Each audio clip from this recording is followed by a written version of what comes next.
서류로 보는 시각장애인 서미화 의원입니다. 장관님께 질의하겠습니다.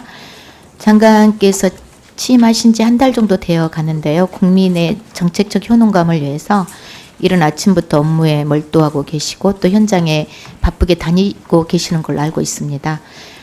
지난 7월 장관께서는 후보자 시절에도 서비스 종합조사 개편을 위해서 TF 구성을 요구하면서 단식 농성 중이었던 장애계를 만나서 요구안을 직접 받으셨고 인사청문회에서는 TF 구성을 검토하시겠다고 답변을 하셨는데요.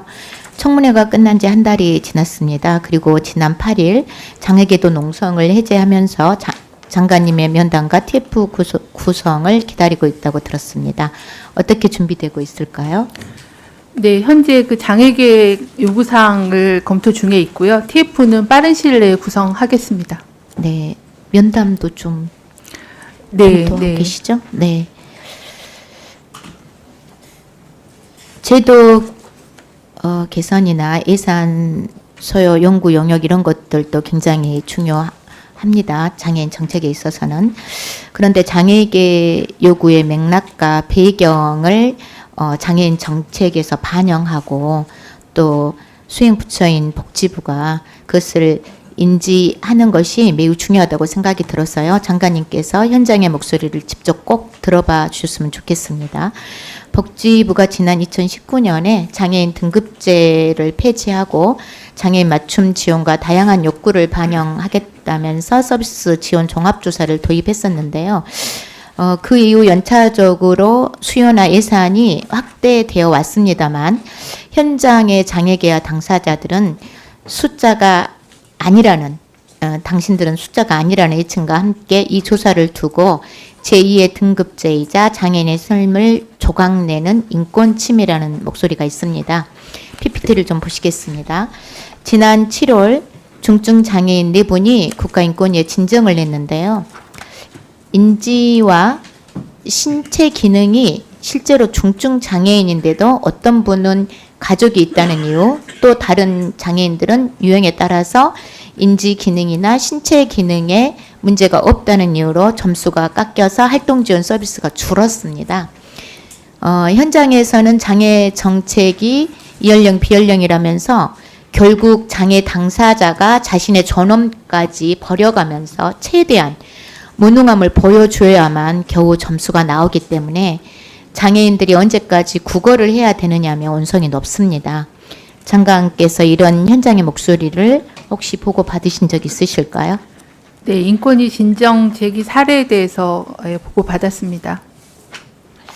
네, 사례뿐만 아니라 현장은 네, 그 장애인들이 필요한 서비스를 받기 위해서 자기 자존심이나 존엄을 다 버리고 무능함을 증명하는 이런 구조로 지금 판정을 받고 있다는 점을 제가 꼭 들어봐 주셨으면 좋겠고요.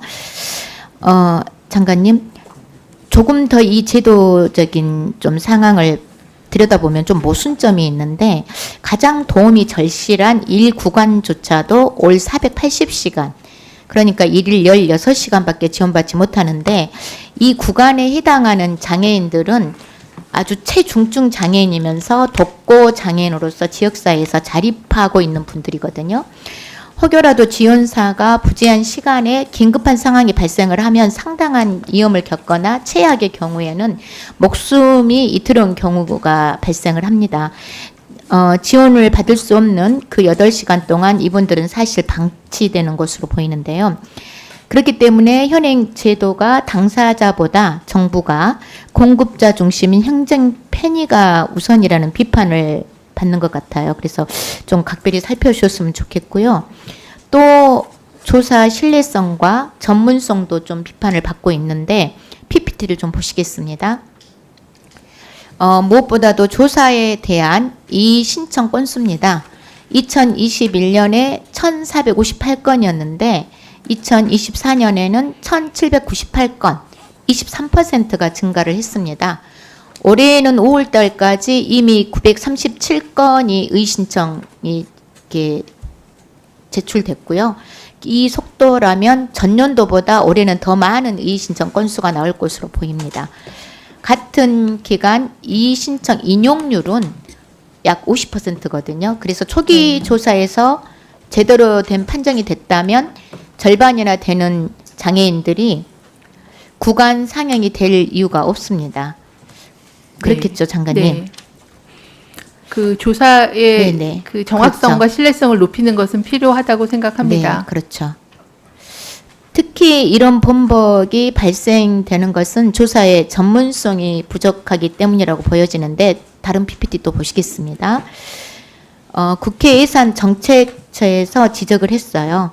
종합조사 업무를 하는 직원 절반이 관련 업무에 경력이 없고 주관성이나 재량을 통제할 근거가 불분명한 상황입니다.